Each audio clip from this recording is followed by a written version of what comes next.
আসসালামু আলাইকুম ওয়া রাহমাতুল্লাহ। পথের দর্শক মণ্ডলী, আশা করি মহান আল্লাহ রাব্বুল আলামিনের অশেষ মেহেরবানি ও দয়ায় আপনারা সবাই ভালো আছেন।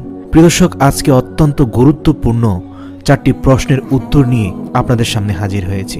একজন ভাই প্রশ্ন করেছেন, রোজা রেখে সকালে দাঁত ব্রাশ করা যাবে কি?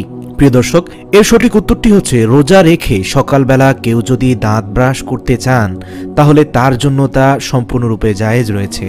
সেখানে ব্রাশ এবং পেস্ট দুটোই ব্যবহার করা জায়েজ রয়েছে।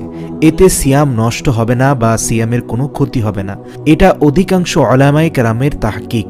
আর এই যুগের যারা গবেষক পর্যায়ের আলেম রয়েছেন তাদের সবার বক্তব্য হলো এতে সিয়াম নষ্ট হবে না। তবে প্রিয় দর্শক, সবচেয়ে ভালো হয় টুথপেস্ট এবং ব্রাশ ব্যবহার না করে রাসূল সাল্লাল্লাহু আলাইহি ওয়াসাল্লামের সুন্নাহ মোতাবেক মিসওয়াক করা। কারণ আপনি মিসওয়াক করলে একই সাথে পবিত্র মাহে রমজানের কারণে 70 গুণ বেশি সওয়াবের অধিকারী হবেন, যেখানে আপনি টুথপেস্ট বা ব্রাশ ব্যবহার করলে এই সওয়াবগুলো অর্জন করতে পারবেন না। আর এছাড়াও কোনো টুথপেস্ট কোম্পানি তাদের পেস্টে যদি এমন কোনো কেমিক্যাল ব্যবহার করে থাকেন যার মধ্যে কিছু পরিমাণ অ্যালকোহলের উপস্থিতি আছে, তাহলে সেই টুথপেস্ট ব্যবহার করাও ঠিক হবে না। তাই সবচেয়ে ভালো হয় আপনি ব্রাশ করবেন, তবে সেটা মেসওয়াক করবেন। মেসওয়াকের মাধ্যমে আপনার দাঁত পরিষ্কার করবেন। আশা করি উত্তরটি পেয়েছেন। প্রিয় দর্শক, আইজন ভাই প্রশ্ন করেছেন, রমজানে থুতুর কারণে কি রোজা ভেঙে যাবে নাকি ভাঙবে না? কারণ আমার মুখে অনেক থুতু আসে, বিশেষত আমি যখন কোরআন তেলাওয়াত করি এবং মসজিদে থাকি।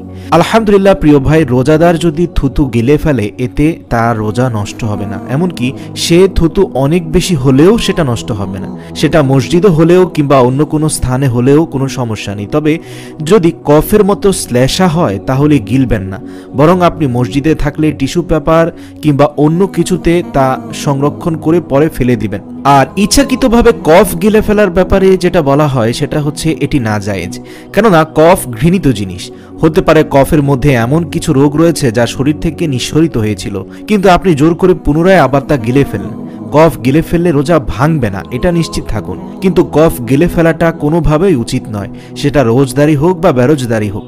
কফ গিলে ফেলাটা কোনোভাবেই উচিত নয়। তাই কফ মুখে আসার পর তা অবশ্যই নির্দিষ্ট স্থানে ফেলে দেওয়া উচিত। তবে গিলে ফেললে বা অনাকাঙ্ক্ষিতভাবে গিলে ফেলা হলে এতে আপনার রোজার কোনো ক্ষতি হবে না। শায়খ উসাইমিন আল শারহুল মুমিন গ্রন্থ নম্বর 6 428 নম্বর পৃষ্ঠা থেকে। আরেকজন ভাই প্রশ্ন করেছেন, আমি অনেক সময় ঘুমে এত বিভোর থাকি যে সেহরি খেতে পারি না। আমি এই রমজানে ভোর রাতে জাগতে পারি না আর সেহরিও খেতে পারি না, কিন্তু রোজা রাখছি। আমার কি রোজা হবে? আমার 3 দিন এরকম হয়েছে।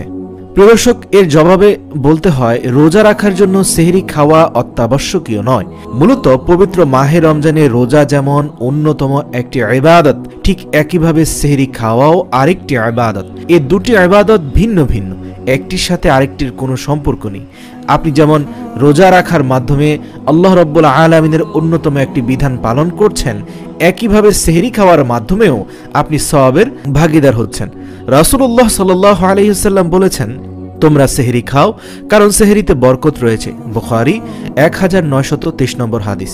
সুতরাং সেহরি না খেলে সুন্নত আদায় হয় না। আপনি মাহে রমজানের অন্যতম একটি সওয়াব থেকে বঞ্চিত হবেন, তবে রোজার কোনো ক্ষতি হবে না, রোজা হয়ে যাবে। রোজা হচ্ছে আপনি সুবহে সাদিকের পূর্ব থেকে সূর্যাস্ত পর্যন্ত পানাহার থেকে শুরু করে যাবতীয় জৈবিক চাহিদা থেকে নিজেকে দূরে রাখবেন। প্রিয় দর্শক, সর্বশেষ যে প্রশ্নটি আমাদের কাছে এসেছে সেটি হচ্ছে, রোজা অবস্থায় চুল, নখ ইত্যাদি কাটা যাবে কিনা? একজন ভাই প্রশ্ন করেছিলেন। এর উত্তর হচ্ছে, রোজা রাখা অবস্থায় মাথার চুল কাটা কিংবা অনাকাঙ্ক্ষিত পশম শরীর থেকে পরিষ্কার করা কোনো ক্ষতি নেই। কেননা রোজা ভঙ্গের সাথে চুল, নখ ও শরীরের অবাঞ্ছিত লোম কাটার সাথে কোনো সম্পর্ক নেই। রোজা নষ্ট হবার সম্পর্ক হলো পানাহার ও জৈবিক চাহিদার সাথে। মুসান্নাফ আব্দুর রাজ্জাক 7468। প্রিয় দর্শক, ভিডিওটি যদি আপনার ভালো লেগে থাকে এবং এই গুরুত্বপূর্ণ তথ্যগুলো আপনি আপনার বন্ধুদের সাথে শেয়ার করতে চান, তাহলে এখনই ভিডিওটি শেয়ার করে ছড়িয়ে দিন, যাতে আপনার বন্ধু বান্ধবরা এই মাসআলাগুলো জেনে রোজার আমলগুলো সহিশুদ্ধভাবে করতে পারে।